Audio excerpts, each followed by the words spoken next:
Yay! At the live button went. Hey everybody. Welcome to the first episode and live recording of the Feisty Women's Performance Podcast, where our goal is to bring trusted information to women so we can feel and perform our best. So I am Sarah Gross, your host for this evening. I'm so excited to be here. I'm super stoked about, I'm super stoked about this new podcast as well as our Women's Performance Summit that we're launching tonight. So stay with me because I'm hoping everyone's going to learn something tonight so you can feel and perform your best. I was a pro triathlete for 14 years. I'm a two-time Ironman champion. I have a PhD in women's history, which means that I sort of dug into feminist methodologies around how we put women back onto the pages of history. I'm the founder and CEO of Feisty Media, where our goal is to create an empowering culture for active women. And I think, that phraseology with empowering culture is really intentional on our part in terms of our goal. We often talk about empowering women to do things, which is amazing and fantastic. And I want everyone to feel empowered. But without a culture that is actually empowering and supports the things that we're doing, we only get halfway there. So one of our goals is to help change that culture for everyone. So tonight, we are launching this new podcast, but also I'm just basically giving away the ending now. Our tickets are going on sale for the Women's Performance Summit. So this year we're hosting our second annual Women's Performance Summit. It's March 25th to 27th, and it's virtual. So anyone can come, super easy. You don't have to fly across the country, and you can win 2 tickets to that tonight here if you participate with us in the chat. So my team, I can see them commenting. Yay. Hi, everyone. Oh, I love the people commenting already. Hi, Veronica. Hi, Audrey. So basically, the more you comment, the more chances you have to win.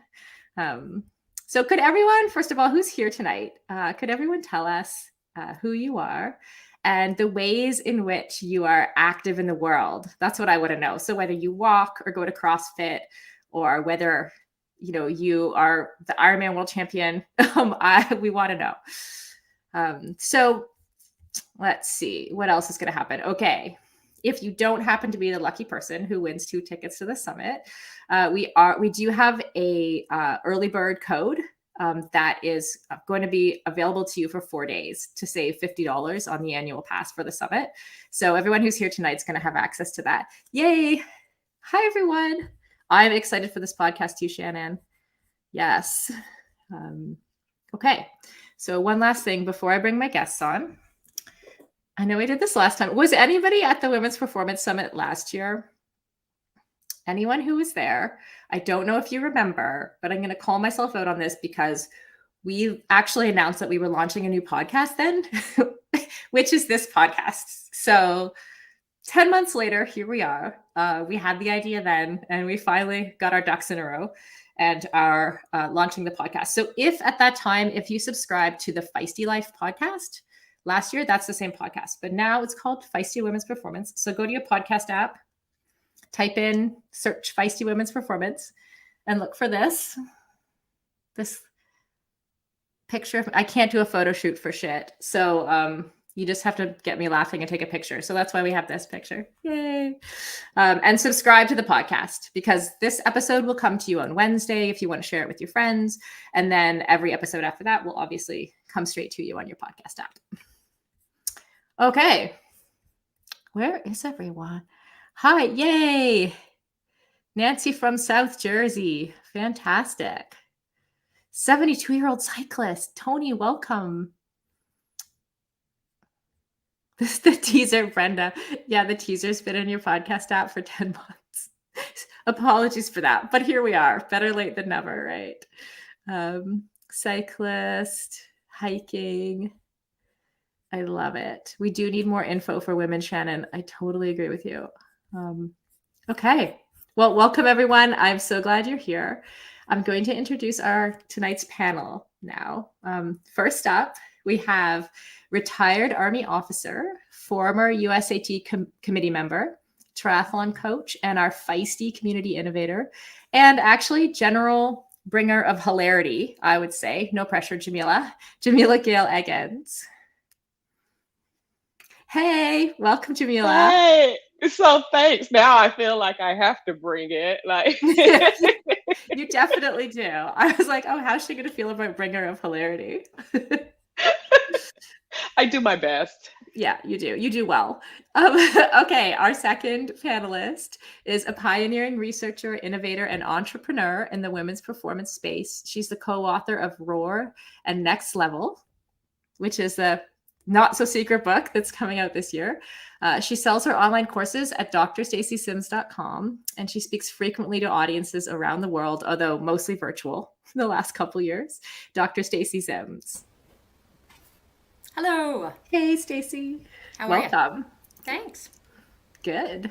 Okay, and our third panelist, the host of the Hit Play Not Pause podcast, co-author of Roar and Next Level with Dr. Stacy Sims, one of the leaders, the main leader of the Feisty Menopause membership and online group, a longtime endurance athlete and writer in the health and performance space, Celine Yeager. Celine, welcome. Hi. Yay. Hey, everyone. Oh, everyone's saying hi. So can we all give a little bit of love in the chat to our panelists? People are already doing it. I love it. Okay. So shall we dive in? Let's do it. All right. So last year, as mentioned, and some of you, it sounds like you were there, I can see in the chat, Feisty Media saw a need to host a women's performance summit. And this was because we had observed that there's a lot of BS information, right, Celine? I always hear Celine's voice in my head when I say that line. I think you coined the phrase. You coined the use of bullshit in our amongst our team. Out there for women coming to in the fitness and health industries, and that gets even worse as we get older. We saw the need to bring together trusted sources to get good information into the hands of active women. So, Stacey, let's start with you here. You were a pioneer in the realm of exercise science, and I think you were one of the people, or if not the first person, to kind of put up your hand and say, "Wait a second." If we don't Hold study on. women, yeah, exactly. If we don't study women, how do we know if the research results apply to us? And I'm sure things have changed a little bit, but by how much? That's kind of my question. What do you see as the biggest change in sports science, and what new directions are you seeing that will help women? I'd like to be more optimistic, but it's still very slow in the process. We're seeing better methodology, but there's still a lot of pushback. And there's large voices within the research community that's like, wait, there's no evidence. And the reason why they're saying there's no evidence is because there's not enough studies done. So when we start going through all the stuff and disseminating down to what actually is happening, there are a few key studies that are starting to come out that's really showing that there are differences. We need to pay attention to them. But then it always ends up with, we need more research. So then one of the problems there are the research dollars. A lot of them aren't, like we look at the stats and we know that papers where women are PIs are not as publishable or as often published as men. So you still have that discrepancy, and part of funding is how well are you published. So there's still a lot of work to go in the science department, but on the flip side of it, the conversation is being pushed out there, so more and more people are asking for it. And more that we ask for it, the more the research dollars become available, and the more authors get slammed if they don't follow proper methodological procedures, which is great. And I am one of those reviewers who's like, what do you mean? You can't study women and throw them all with the men and disseminate it out. So, yeah. Interesting. So you're seeing like the public outcry for information that I see all over, of course, my Instagram feed and elsewhere. That's creating change in the science world. Yeah. It's from either side. It's like you're having people are really interested. I get email requests to be a student all the time. People wanting to be PhDs and study female athlete stuff. And then they're getting out into like the starting part of their academic career. And then we have other people who are at my level who have been doing this for a while, who then are able to publish more because they have people working with them more. And so it's kind of a snowball effect, which is great. Mm-hmm. Amazing. And Celine, what about you? Like, what changes have you seen kind of in the fitness industry and also in the media? Yeah, it's a little bit of a mixed bag. I mean, I'm a rose-colored glasses kind of girl, so I try to see the good stuff first. There are definitely improvements in you are seeing a wider representation of body sizes, body shapes. You're seeing sort of I wanted to say the demise of the whole beach body thing, but that's not true because it's still now it's called wellness, so but they still sort of like slide that in there and there's still so much low carb, no carb. It's still so much of the emphasis, in my opinion, is still too much on what you see in the mirror, and not and they just call that wellness. As far as like women being represented in women's specific training and nutrition, there's definitely a hunger for that, which is great to see. I have been invited to talk about menopause on many traditional male spaces, which has been really encouraging, frankly. I mean, I'm really happy to see that. I think one of the problems that I see emerging is that, back in the day, to disseminate your information, you would have to sort of be published in a magazine or get a book or, some get interviewed by somebody. But with the rise of TikTok and Instagram and YouTube, it's great because it's an equalizer in some ways, but it's also problematic because if you're good at those places, you can push out any bullshit you want and you can get millions of people to follow you, right? So that's a little bit of a double-edged sword that I'm definitely seeing come into play, especially as we have sort of raised this conversation. There's a lot of people coming in and it's creating noise. It's creating a lot of noise. And so I do think that, what you're doing here is pretty important because it's only going to get louder. I agree. And I see, and you probably see the same thing, and I'd love to know if it's affecting the industry, is there's a lot of outcry for a greater variety of women represented, like different ages or different body types too, in terms of who we consider an athlete. Do you see that affecting some of the ways that decisions about what story gets published are happening or what images get published? Oh, definitely. Definitely. And in a largely positive way. I mean, in my own career, and I've spoken very, very publicly about this, it used to be very limited in what you considered healthy or an athlete, as far as the images, especially in a place like bicycling, where I've spent so much of my career. And I remember one of the very early features that I wrote was on sort of like get there, stay there, your ideal racing weight. Racing weight was so popular, and we did all these formulations, and I kept wanting to be like, can we just make people strong? And this whole thing, and now the cover of Bicycling literally this month is like it's all like get strong. There is no one weight that's magical. So there's been some improvements there. Yeah, that's good. And audience, have you all seen improvements? I'd love to know. Note in there while I ask Jamila the same question, because I'm thinking, Jamila, like as a retired Army officer, right? Maybe this is my bias coming through, but maybe you've seen a little bit of BS in your time. I mean, just a small bit. And, one of the bigger challenges is the military is a culture inside of a culture, right? And so if you think about just outside of the military, just intensify that. So everything we did was based off of males, to the point where, I mean, our top leadership for the majority of the time I was in was all male because they said women weren't strong enough to serve in combat specific jobs. Well, the combat specific jobs are the people who got the top leadership. So, and by that, you weren't going to lead past a certain point. And so I've seen a lot of change, mostly with the opening up of the combat arms MOS and women proving that, I mean, they could carry their load, like their share. Since 2019, I think we have 75 females who have graduated Ranger School. That's a lot. And they're just proving that, that earlier ideal that we can't do it is not necessarily true. So yeah, I've seen it. I mean, it's crazy. Like, have they seen CrossFitters? for example? Like when I think about female CrossFitters, like going out and doing an army training, it feels like, yeah. Well, so the problem is just the percentage of representation. Like there's not a lot of females in the military. Most of them don't stay because it's not accommodating to different, aspects of life. If you have two service members that are married, it is more likely that the woman will get out of the service and assume the caretaker role than the male. So, you have those influences on military service, and the higher up you get, just the fewer there are.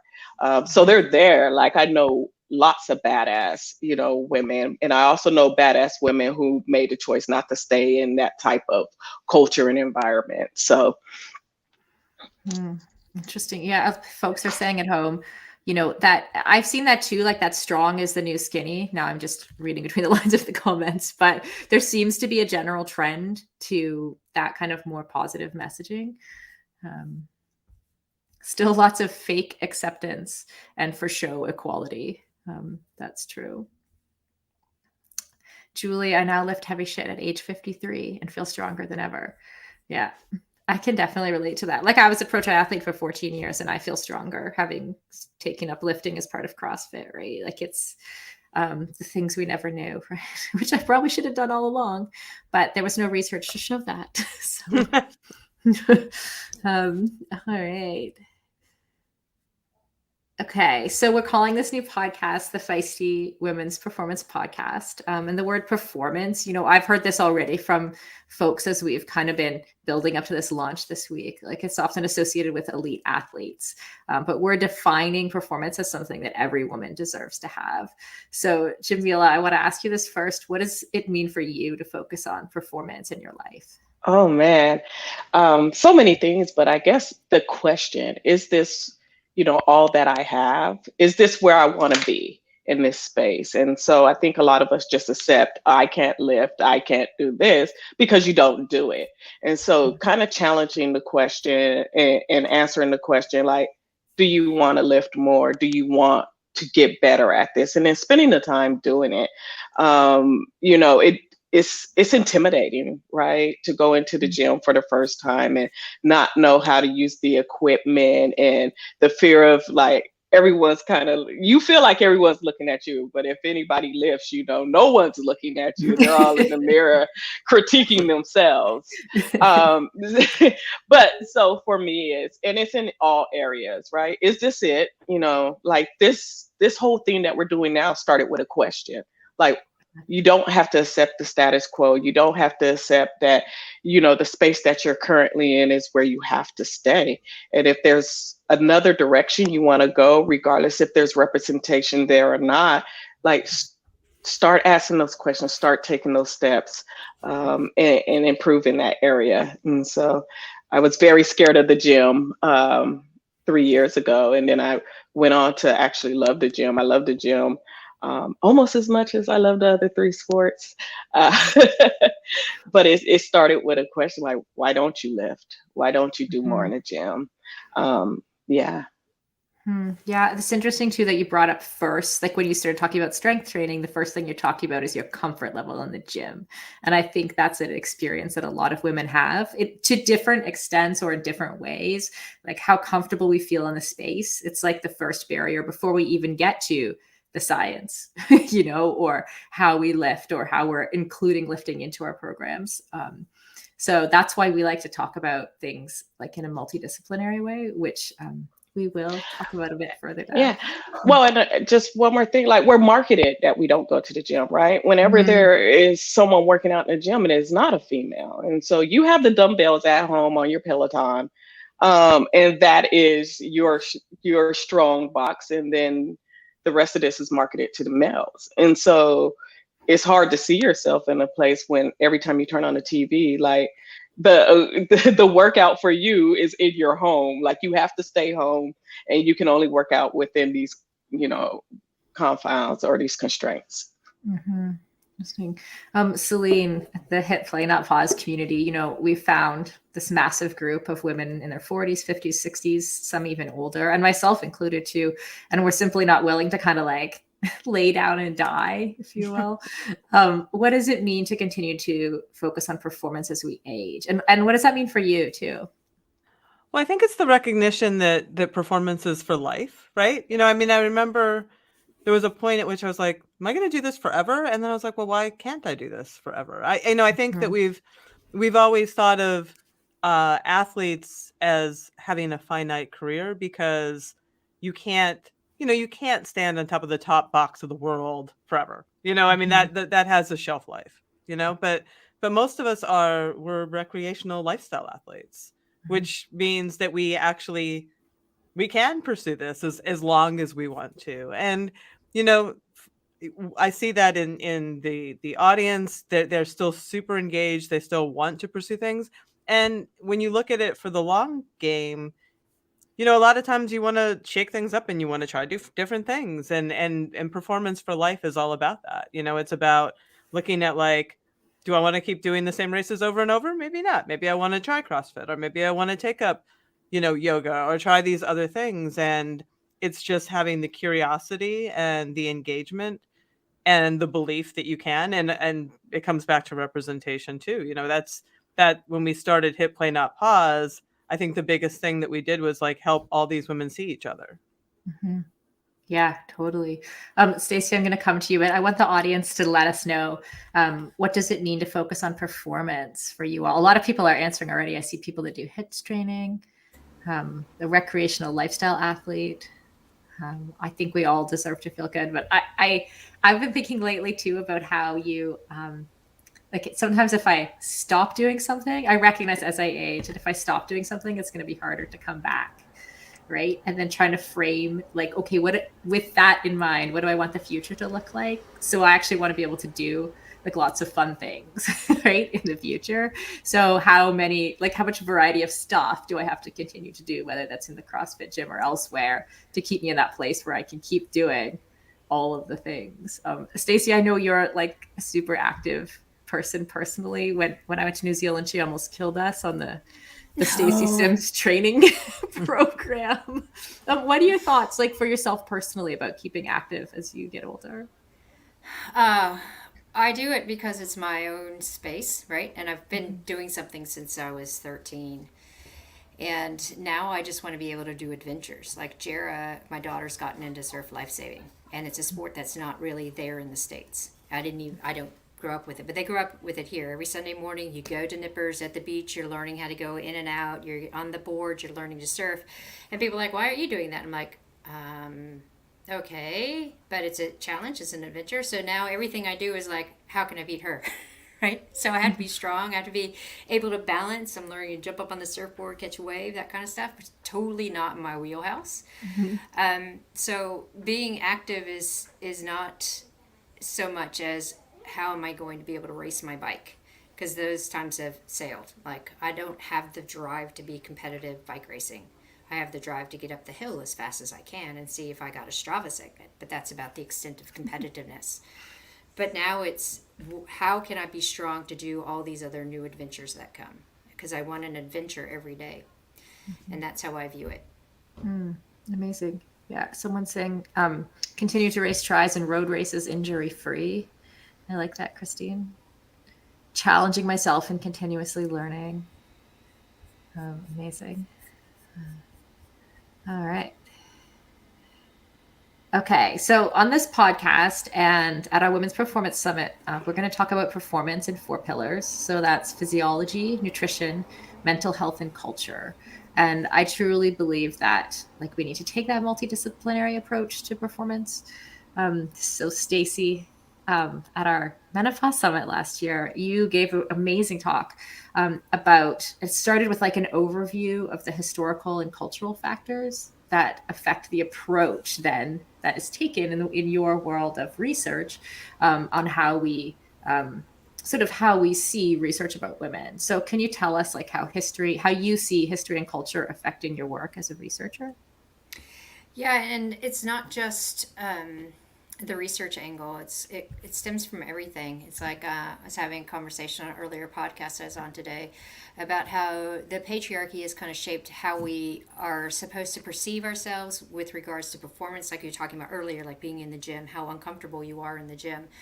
And it's because when we're represented with that idea of going to the gym, what do we think of? We think about Mr. Olympia, right? And so women aren't really welcomed in that space, and it's been that way for so long until recently. And so people are making those steps in, but it's still kind of a taboo for women to be in the weight room taking the weights and not sharing like the guys do, right?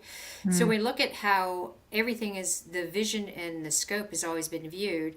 It stems from way back when men thought that they should be educated and women shouldn't, and men should be medical. And so the women who had been the healers and the providers were now being burned at the stake as witches because it was uncertainty and it threatened the men. And our whole culture has been involved that way. So everything that we talk about and doing, from coaching protocols, the coaching space, even the racing space, right? The transitions are set up particularly for men. There are no menstrual products anywhere, right? And a lot of women have their period when they're racing, and there's no setup for that.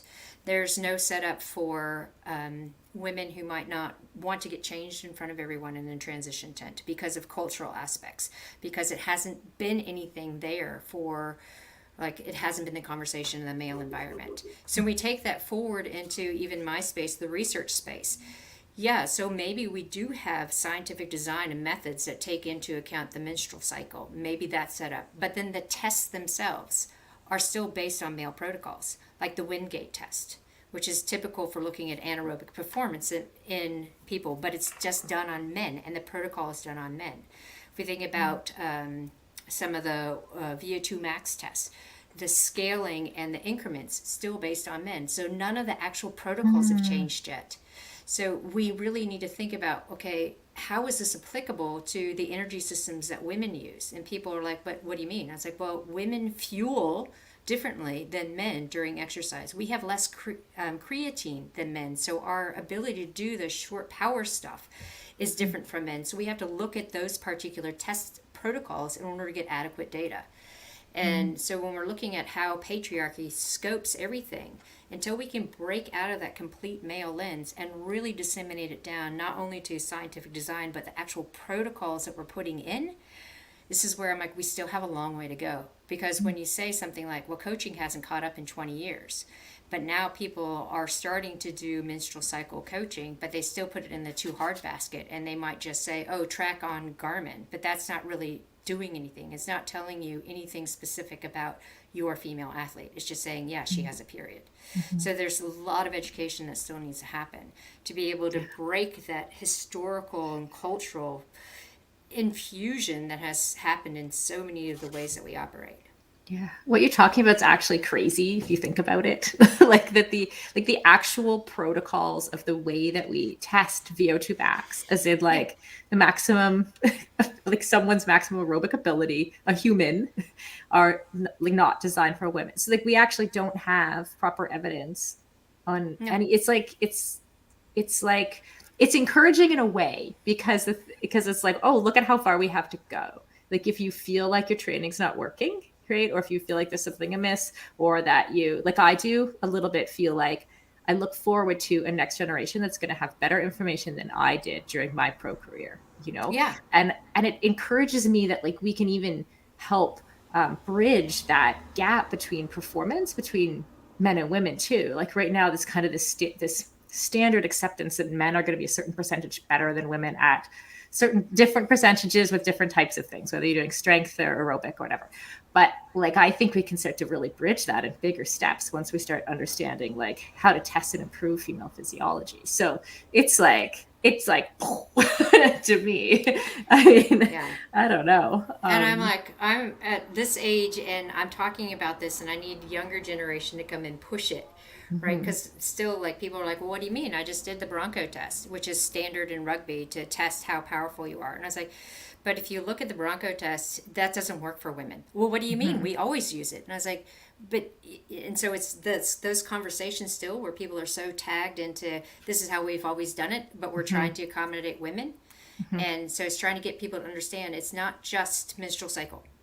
It's Yeah. not just not having a menstrual cycle. It's like actual genetic, like what's going on, how having an ovary or having ovaries affects everything. And we need to rethink about how we are testing women. Right. And like the I feel like for a lot of people, because it feels like a lot to me, right? Like the idea of starting over, it's like burn it all Huge. down, start over with the new Yeah. protocols for I know. new tests that are going to actually work for women. Like it does feel like a lot. So I see why there might be a reaction for folks to just go, oh, no, yeah. no.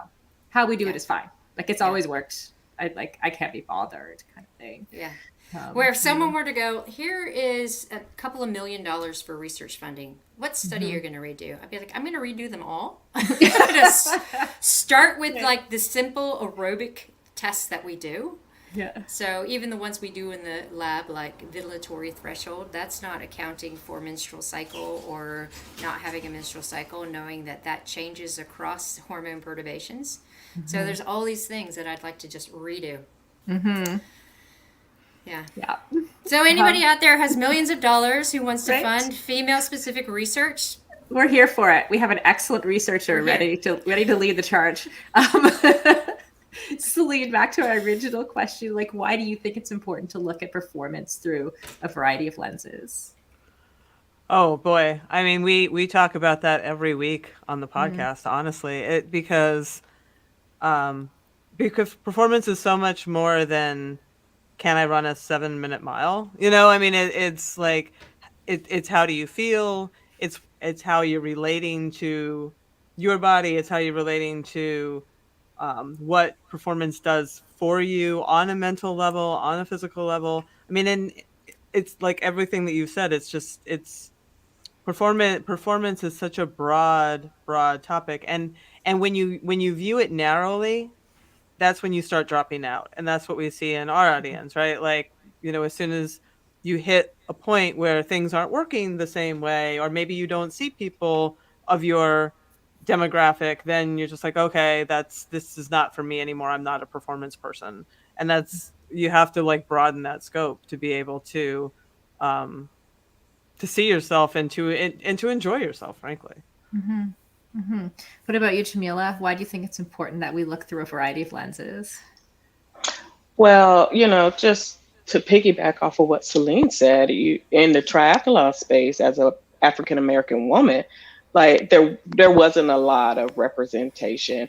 And so for me, it gave me permission not to try my best in certain areas. Like my swim, I was an adult onset swimmer. And so lack of lots of swim representation led me to believe that I would always be a mediocre swimmer.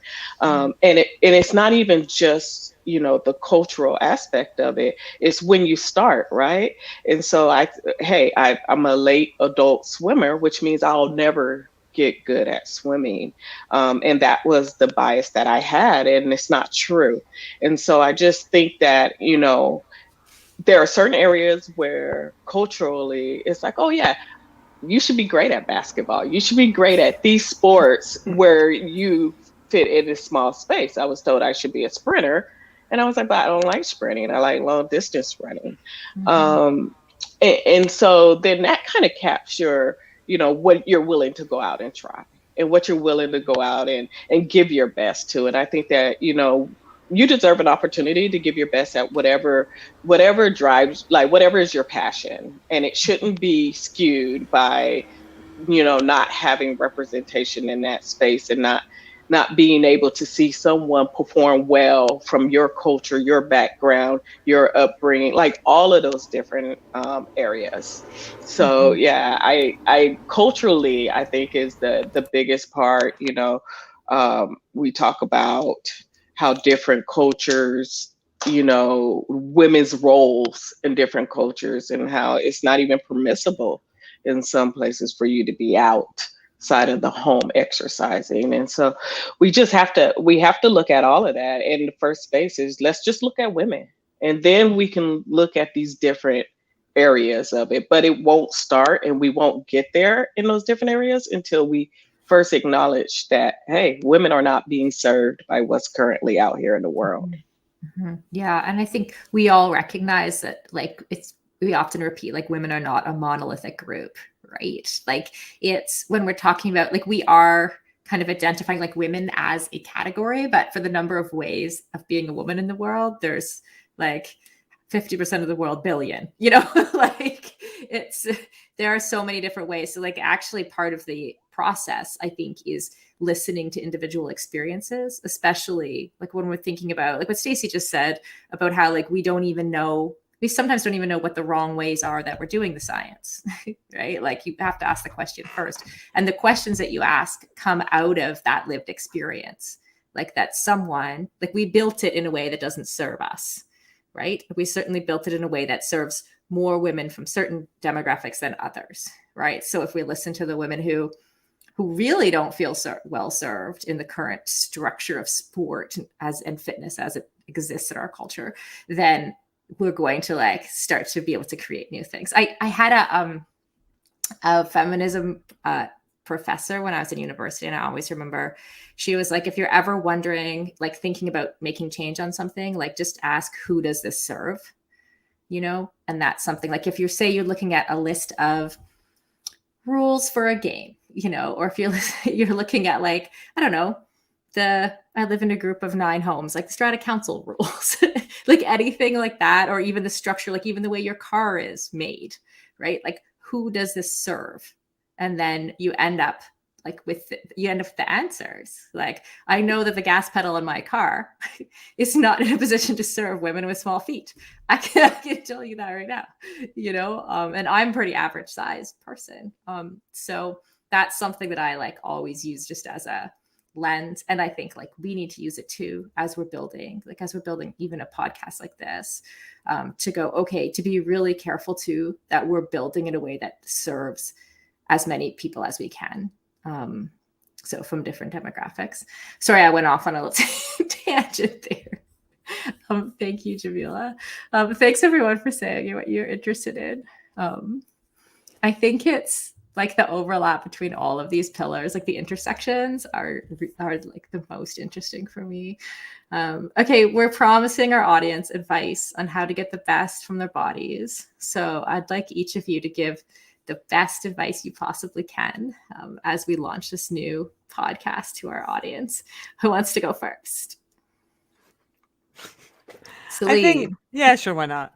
I think being forward thinking and open-minded would be my two biggest pieces, because it's very, very easy to get entrenched in, if you had like a good season and that worked for you and like that is the way I'm going to do it. But we're on the cusp of a lot of discovery here and a lot of greatness here, and just being like open to being like, oh, maybe that is another way, or maybe that will work even better. Like, who knows, right? But you have to be, get out of the rearview mirror and race forward and look at what's ahead of you, and just be open-minded to trying all this new and exciting stuff that's coming down the line. Mm-hmm. Yeah.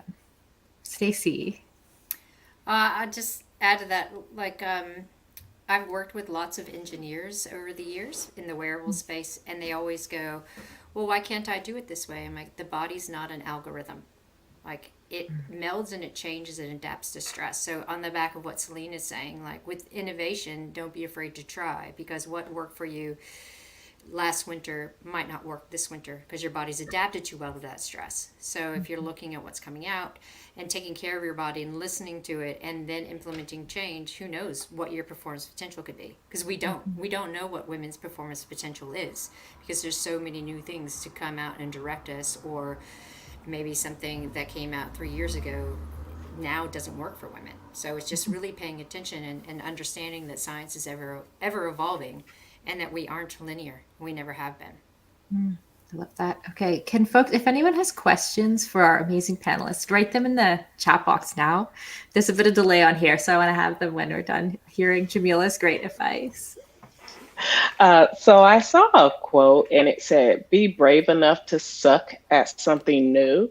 And I think that, that says tons. Like, be comfortable enough in your skin and your ability to be okay with being bad at something at first, because some of these changes may not be comfortable and it may take you time to adapt to them.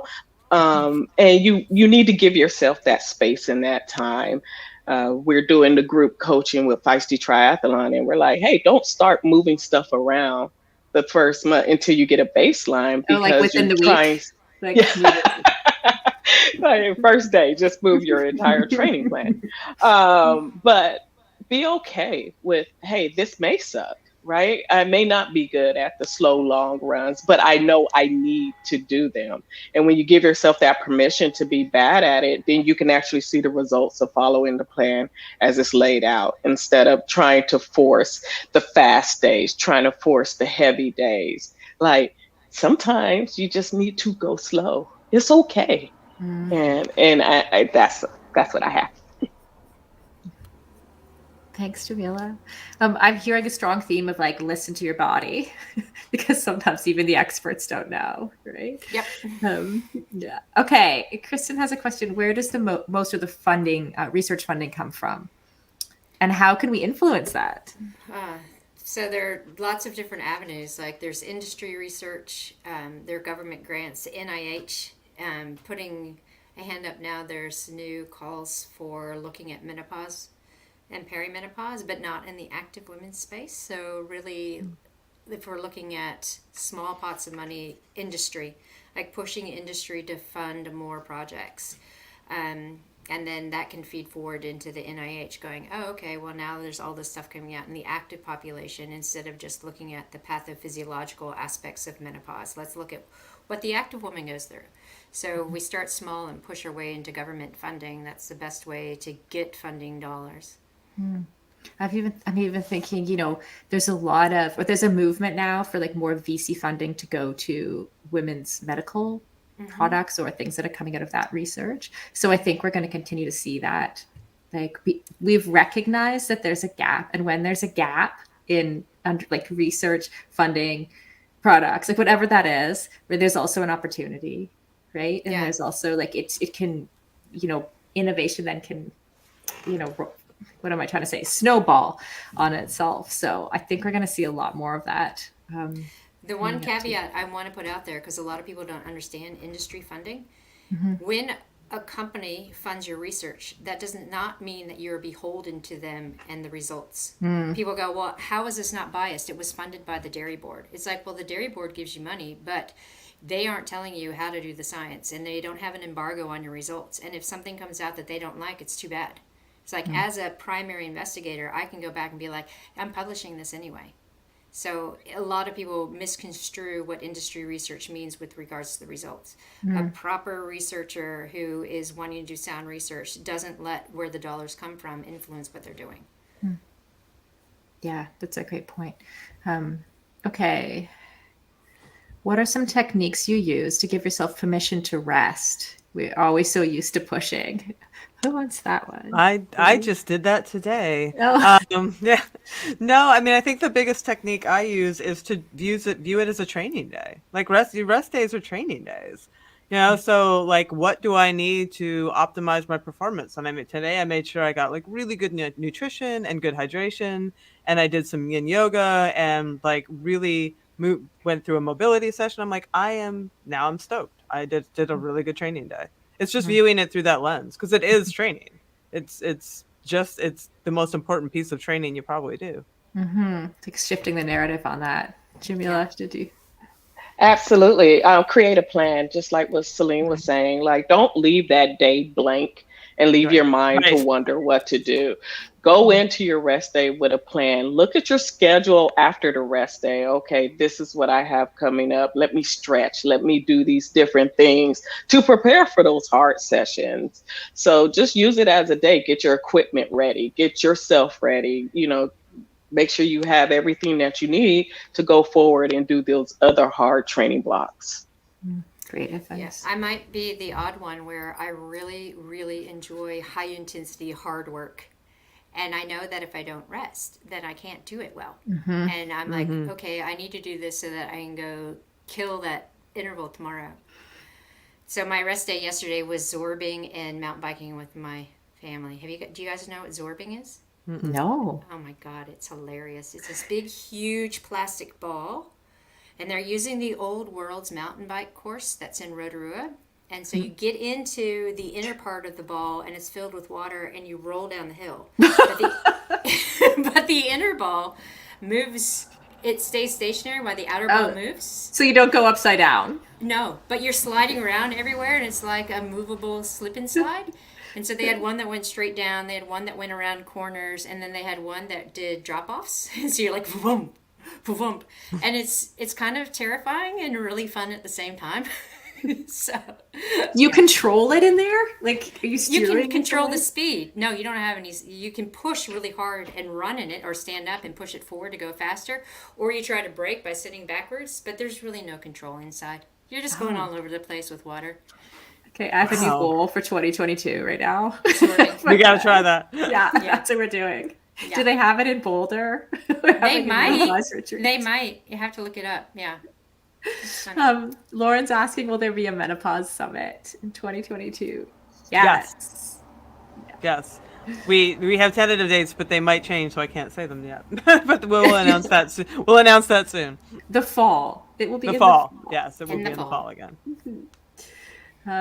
Any last questions? Ask them now. Oh, how to make strength training fun. Running and cycling is my social and events world. Weights don't fit into that. Make friends in the gym. It's super fun. Just the way you make friends. The way you make friends riding and running, you can have lifting groups too. Like I started one with a friend down the street who wasn't comfortable going to the gym, and she's just getting back into weights, but we meet every week. And then it's a couple of other people that have come. So there's like 5 of us that are all doing the same thing but different weights. And it's become like our little social group. So it's fun because then you can push each other a little bit too, just like you do running and cycling. Yeah. For me, it's the music. Like I put on my noise canceling headphones and I get in a zone, and I just I will spend hours making a playlist to make sure.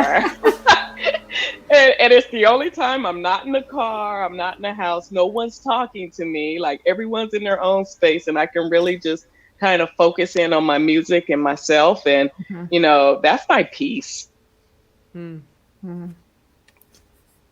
Yeah, good one. Those are a couple great. I use that one for running too, Jamila, the special playlist. Or if I feel like if my mind's just too active to calm down and lift by myself, if I want to, I just I'll put on a podcast or something so that I'm like learning something, doing something else, lifting. So just like reframing how I'm using that time.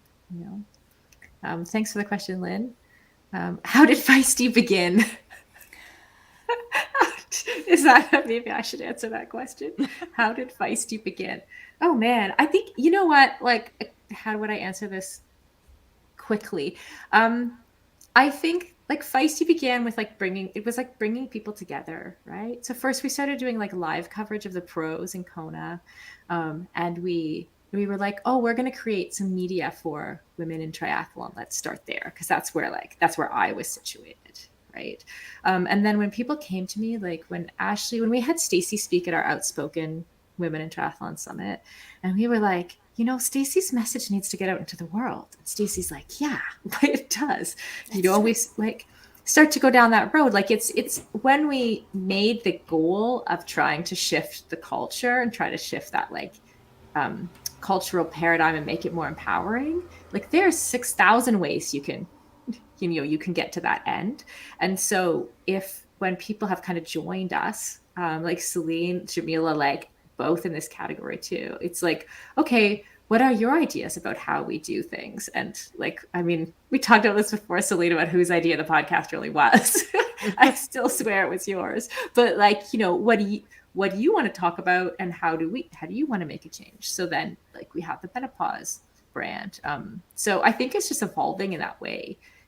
Really is just a lot of listening and collaboration and figuring out which next steps to take. Thanks for that question, Jennifer. So many years looking for information about female physiology. Well, hopefully we're changing that.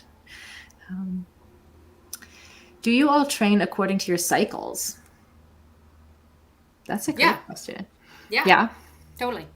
Yep. I don't have one. I'm done with that. Yeah, I'm like in the middle ground somewhere where I kind of like listen to my body. Like I'm not so focused on performance right now that I'm actually trying to achieve a fitness goal of any kind.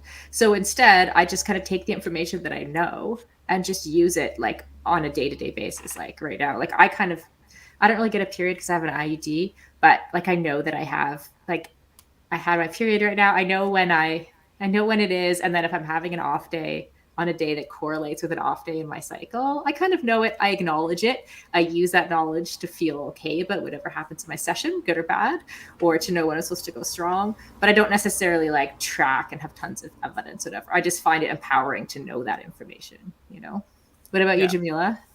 I'm learning because I had a hysterectomy in 2016, but I still have my ovaries. So like for 5 years, I was like, I don't care. And then I took Dr. Stacy Sims' course, and I was like, well, now I'm trying to figure out because I still have like those moments where I'm like, I know what's going on here. Like this is when I would have had my cycle. So I've been spending the last couple of weeks like just trying to get back in that space where I'm aware that my hormones are still cycling, no matter if the whole package is still there. So Great. Yeah. Perfect. And I still train with my physiology based off of the hormonal changes that I've experienced. It's just different. Yes. Yeah.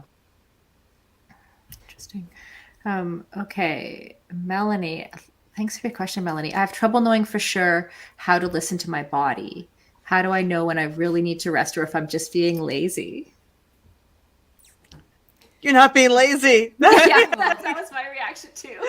No, there's no laziness. You're not being lazy. I'm sure 100% you're not being lazy. How do your stairs feel? Like, I mean, I just honestly use, like, how do I feel when I'm going up the stairs? You can usually tell when you actually need some real rest, versus like you just have a couple kinks to work out. At least I can. Like, if you really tune in, you can pick up those signals. But like, don't ever let yourself be like, I'm just being lazy, because I don't think in this group that exists. No. I agree. I think at times when we feel lazy, like it's either nutrition, right? Like we maybe haven't eaten enough or aren't well fueled, or we're actually a little bit overtired and do need to rest. Or it could be mental, and you need that rest too. So like if you're feeling tired, then there is something in your body that needs rest. So like rest it, because it doesn't have to be the physical aspect. You could just, have so much in your head that it's just draining you. Totally. That's more fatiguing. Yeah, that's a great point. And I'm seeing this question come up again from Lynn, like, how can I trust my body versus my mind? I feel like we've almost internalized, or I know I have as well, like this notion that we can't trust our own minds, right? And I don't think that's true. Like I'm with you, Celine, when you're like, no, you're not lazy. Like that was my first reaction to that question too. And I feel like I learned that the hard way too. If you beat yourself up, you're worse off. Right? Like you're not lazy. You probably it's something else. Just figure out what it is. Yeah. Totally. 100%. Totally. Yeah. Okay. Amazing. Well, how about we all give some love for our panel and tell them how awesome they are. I've enjoyed this conversation very much. Thank you all. Yay. Okay. So we've had a lot of people commenting. So if someone on my team could do the magical, whatever roll of the dice we are doing to figure out who won the 2 tickets, that would be amazing. Okay, so as you know, the tickets also went on sale for the Women's Performance Summit, and our coupon code that is for you all for the next 4 days is earlybird50, and you save $50 on the annual pass, which is actually about a third off. So make sure you take advantage of that. Subscribe to the podcast if you haven't already, because I'm going to be here every week doing this, and I'm hoping we'll be able to do more live podcasts as well. Okay, so I just want to thank each of you for being here. Thanks, Jamila, Stacy, Celine, for the amazing discussion and for being part of Feisty in general. I appreciate all of you. And thank you to Lindsay, Catherine, Ella, and Carrie, who are floating backstage, keeping us on track, and who helped us get organized and on the screen today. Okay, do we have a winner, friends? Thank you to our audience and everyone who's here. Thank you so much for being here, for being part of this conversation. Please feel free to email like at any time if you want to hear about something, if you have a guest you want to suggest for the podcast, if there's something specific you want to hear. Like, I want to hear from everyone on this, and I'm stoked to keep recording. Oh, here we go. Carrie Hicks. Carrie Hicks is the winner of the 2 tickets. Yay, do you know Carrie, Celine? She's been commenting a lot. It's good when we provide a little bit of extra ammunition there. Thanks, Karen. Yay. So again, thank you all. Looking forward to more on the Feisty Women's Performance podcast, and we'll see you all at the summit, March 25th to 27th. Yay.